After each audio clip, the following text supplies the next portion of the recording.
திமுக அதிமுகன்னு தொகுதி பங்கீடு அது ஓரளவுக்கு முடிவு பண்ணிட்டாங்க. திமுகல நிறைய இழுபறி இருந்தது. கட்சிக்குள்ள ஒரு முரண்பாடு, விசிகாக்கு எவ்வளவு தொகுதி போய் ஒதுக்கலாம் அப்படின்னு பல கேள்விகள் இருந்தது.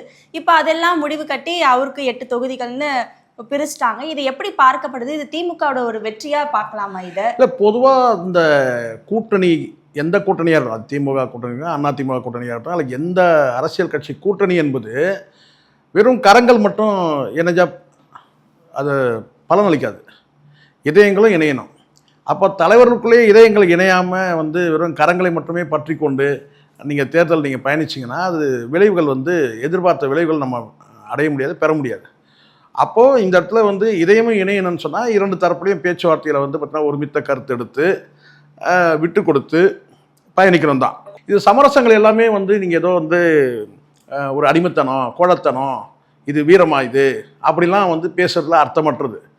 இங்கே ஒவ்வொரு மனிதருக்கும் ஒரு தனி இலக்கு இருக்குது. ஒரு கட்சிக்கும் கூட ஒரு இலக்கு இருக்குது, சரிங்களா, லட்சியம் இருக்குது. அப்போ இந்த இடத்துல இது மதசார்பற்ற கூட்டணி, மதவாத சக்திகளை முறியடிக்கணும்னு சொன்னால் சில நேரங்கள் சில காம்ப்ரமைஸ்கள் தேவைப்படுது.